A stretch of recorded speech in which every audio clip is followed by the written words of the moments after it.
Hey everyone out there on YouTube, let's go ahead and talk about workflow for a repair business. Number one, and what you probably think the least about when you are starting a repair business, is your interaction with them online or on the phone. So how do they find you and what do they see? So when they're looking for repair, how are you showing up? Now, there's a couple ways that you can test how you show up. You can go to something like a local Best Buy or a Staples or Office Depot that has computers open and search cell phone repair in your city and see where you land online.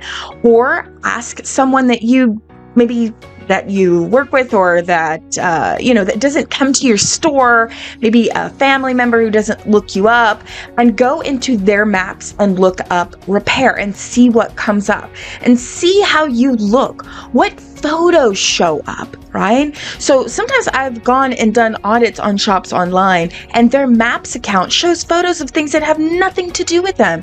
They don't know that these things are showing up, and you can fix those kind of things. You can actually report them from the device that you're on that they're wrong. But also phone. So what is their main interaction with you? How professional are you? That is number one to a workflow. How are they interacting with you? How do you answer the phone? Now, if you're a Repairs First member, there is a How to Answer the Phone course. I highly recommend that you take that course. There's actually some samples where we call stores, we've changed the voices, taken out the stores' names, but we actually break down what they did right and what they did wrong. And it is a really good experience. It is a great course. I would definitely check that out. 2, walk in for your perceived value. If you happen to be mobile, your perceived value is how they feel when they come into your space. So how are they? Think of when you walk into somewhere, and this probably isn't the greatest example, but say you go to Walmart versus a Target, right? I personally always feel when I walk into Target that it is higher value store, like a higher end store, right? It's like a Publix compared to a discount scratch and dent store, which I have shopped at in my life. Trust me, I came up very poor, so. But if I go to a scratch and dent versus a Publix, the feeling that I get is much, much different. That's what I'm talking about. It's a perceived value. So when they come around you or come into your space, how are they feeling when they walk in? Things like keeping your floor clean, making sure your shelves are wiped off, make sure everything is bright, the lights are good. If you've got things hanging on the wall, they have a purpose. You don't have cases that have been sitting there for 10 years and haven't sold. Beautiful posters, maybe if you have a seat, make sure it's nice. I don't want to see the $5 couch that you got from a yard sale that is sitting in your lobby. Okay, let's stop that, right? If you want to put a gaming system with a nice 70-inch screen with some beautiful leather or pleather looking furniture, to give your customers a place to sit, that is awesome. If you are a mobile technician, look professional. But even if you have a store, have a shirt with the logo, a hat, right? If you're mobile, bring booties to put on your feet, right? So you want to make sure that they get that high value feeling when they're in your space. Number 3, intake. How do you intake the device? This is extremely important. Now, I have a free intake form. I'm going to link everything below. You can get all our free stuff. It's very easy. It's free. Yes, you're going to get put into our newsletter. You can unsubscribe at any time. Okay. But we actually send out really good stuff, so I wouldn't do that. So you can download the intake for free. It's a paper form that you can print. You can edit it, make it your own. But we have Intake Pro app, which is an app on the Google Play Store. I would really seriously considering getting this app. No, it is not on Apple. We do not plan to put it on Apple. It is on Android. It is $5.99 a month. That's it. $5.99 a month. And you can have all the forms your heart desires in digital. We have made all of the forms. There's a water damage form, there's an intake form, there's a loaner phone form, there's disclaimer forms, there's all these forms in there made for a repair business. $5.99 a month, and you can produce those into a PDF. You can send as many as you want. You can send 1 a month, send 1,000 a month. It's not going to charge you anymore. And you can airdrop them, you can email them. But whatever you do, you need to do an intake process of testing the device with the person, with them there. You cannot say, okay, customer, give me your device. Let me take it in the back and work on it and come back out. And then something is wrong with it. And they say that was working. And you say, no, it wasn't. And they say, yes, it was. Well, who's right? Obviously the customer, because you didn't do any intake. Intake is extremely important. Before you leave the site of the customer with that device, you do an intake. That's testing everything. Does the volume work? The power button work? What are your warranties? What are you going to cover? You say all of that up front, right? Sure, you may not know what's wrong with the device. Maybe it needs a diagnostic, but you need to do an intake. Well, what if, Nicole, it's totally broken. We can't do an intake. That's fine. Scratch the form out, or if you have the digital forms, there's actually a checkbox you would mark, and it marks everything off, and then you put a note, cannot test. We're going to do a diagnostic, and then let you know everything that's not working. But you have to physically say these things to customers. You cannot assume that they know. So the intake process is setting the standard of how you're going to work together. It's not just testing the broken device. It's, I'm professional. I'm here to tell you how I'm about to work with you and what you need to expect, okay? How's this workflow gonna happen after you do the intake and you take their device in the back? How will they know what's going on? What should be expected, right? How will you reach out to them? What's their information? So an intake process is extremely important, guys. Mobile store, 10 stores, 100 stores, I don't care. Intake process, okay? Fourth, diagnostics. So how are you diagnosing things? How advanced are you? How advanced are your technicians? Can you do board level diagnostics? Is this just trying new parts? Are you assuming things are wrong? Listen, the number one thing I can tell you about diagnostics is you get the device working, test everything, and make a list. Don't just say, oh, we think it's this, so we're going to tell the customers this. Because if it turns out not to be that, you have lost the trust of your customer, okay? This is very important that in diagnostics, you take it serious and you know that what you say as much as you possibly can, because I know in situations with like board issues, it is kind of hard to say 100% without a doubt, but you can say that you think it's a battery. You can just open the phone in most cases and plug in a battery and test out your theory, okay? But if you rely too much on theory and load the customer up with all these maybes and possibly, and I think it's this, and I think it's that, or yeah, it's this, and then it's not that, every time you have to go back and correct yourself and add something else in, you're making yourself look bad. 5, the repair. How do you handle the repair? You need to repair the device to the highest quality possible. Okay, guys and gals out there that are half, A-ing this thing out here and making the rest of us technicians look bad, not putting adhesives back on, not sealing things properly, not heating adhesives. You have to reheat things once you close them with adhesive. It's like the number one and the most silliest thing I see untrained technicians do is they'll take something that has double-sided tape on it and smack it on the device and then give it to the customer.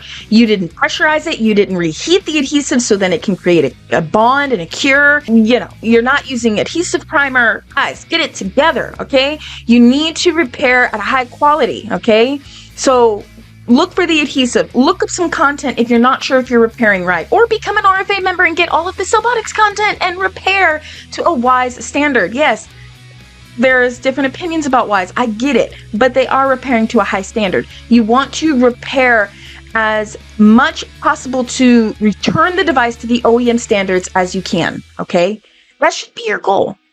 Every time you're doing a repair, how can I return this to the way that the OEM made it? Just keep that in your mind and do good quality work. Staging and cleaning, okay? Take some time to clean the customer's device. Wipe it down. It takes less than a minute. All you have to do is wipe those little crevices off, get a little phone safe wipe, wipe it all around and make the back, clean out the case. Just take 3-4 minutes to do that, okay? And it is really going to impress the customer, especially if you didn't put in a new screen, so it still maybe got fingerprints and stuff on it. Real quick, take 2 minutes of your time. It's definitely going to make a difference on the overall experience of the customer. I'd also make sure you charge up the device. Charge it. Put it on a charger. There's nothing worse of a feeling subconsciously than getting something fixed and then it being handed to you dead. Let's not do that. Let's not do that, folks. Okay. Charge the device. Take 10, 15 minutes, plug the device into a fast charger and let it charge. 7, notification of steps. So do you have a software that will notify people as you go through different stages of the repair or, receiving and it's almost done and, just keeping up with them, sending them messages and that kind of stuff? Some point of sale systems actually include things like that. So I will link some below that are pretty well known in the industry. If not, create your own. Come up with a system of texting, right? Where you have a device that you use at the store or your phone if you're mobile, and you text a customer, okay, we're looking at another 30 minutes, the repair's coming along good, or another issue was found, right? So communication with the customer is key. Your record keeping. So yes, when we're talking about workflow, record keeping comes into play.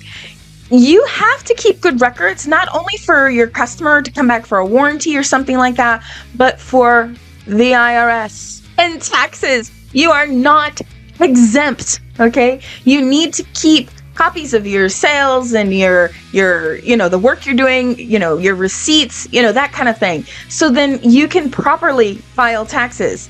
The same thing with your expenses, right? And so make sure that you create a system. If you don't have one, you can use something like QuickBooks. If you don't want to spend the money on it, I totally get it, but it is well worth it. If you guys are interested in more information about bookkeeping, comment below for me because I actually own a bookkeeping company. It's a little known fact about me, but I do have bookkeeping clients. I have a team that does bookkeeping. I don't talk about it much here on this channel, but if you are interested in more bookkeeping topics or even how to get bookkeeping services, comment below and I'll definitely do that. But I'm not going to do it if people don't comment. Sell. So customer comes back, their device is ready, you're going to upsell them, right? So you need to pitch cases, whatever you have, chargers, inform them about what is MFI rating, prices that you have on accessories, things like that. Educate them about, hey, if you would have bought a case, this could have been stopped, right? The charger you're using isn't very good and it could have caused the damage, or, just educate them. Make sure you're educated about it, but educate them too, because it's going to establish you as an expert. And then you can upsell and add on items, a screen protector, a case, charger, next, a nice accessory that you may sell inside of the store. Number 10 kind of goes with number 9, device coverage. So do you sell something like AKKO? If you don't, you should, okay? It doesn't cost you anything. You can sign up as an RFA member, so Repairs First Association, and they will take you through the approval process. And then if you're an RFA member, you can service claims. So if somebody goes to AKKO and they have a damaged device, you can be a part of the claim network. So definitely would sign up with RFA, guys. It's awesome. I wouldn't have done it and joined the board if I didn't totally support it. So I would definitely sign up for RFA and start selling AKKO and servicing their claims. It's awesome. Now, accepting payment. How are you going to accept payment? Do you take checks, cash, Venmo, Zelle, credit cards, right? If you are going to use something like a Cash App and all of that, again, record keeping is very important, especially with the IRS and all of that.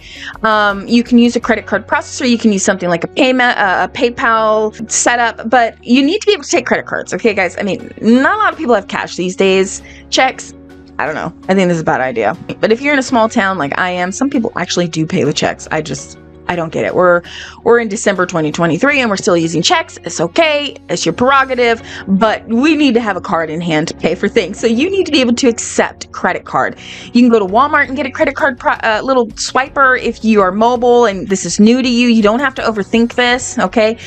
Most of you have this handled, but you're going to accept payment. And when you accept payment, you need to clarify warranty and terms, okay? And you need to make sure that the customer gets a copy of the receipt. You need to be professional, okay? The customer isn't handing you cash and you're like, all right, see you later.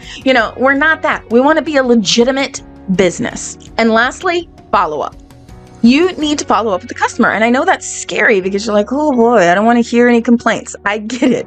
I've talked to store owners and business owners, mobile with stores over and over and over again. And the hardest thing for them is follow up because they don't want to trigger anything negative, right? Maybe the customer's just not thinking about it. But you really got to rethink this, guys, because a lot of people will have a good experience with you. And because you're not following up with them, they don't even know that there's potential there to leave a good review. It also will seal the deal as far as like who they use in the future. And so follow-up is really, really important. I know it's scary. You can start with something like an email or a friendly text. Thank you for coming by to get your repair done. We hope to see you again. Here's a 10% off coupon for next time. You know, you can start with something very simple, right? Now, you would want to make sure that you're using some sort of program to allow text. Don't just start texting people. You can get in trouble for that. So also emails, you have to have them to be able to unsubscribe. So just make sure that you look into systems that can help you manage this, or you have documentation on site that they sign to be able to opt in for this kind of stuff. Just as a disclaimer, I am not an attorney, so make sure that you look into that. If you're using a POS that has this, again, I'm going to link some below. If you're an RFA member, you're going to get big discounts. So I would definitely check out RFA, and they know tons of software in addition to the ones that I'm listing below. So again, RFA for the win. If you're not a member, I don't know why.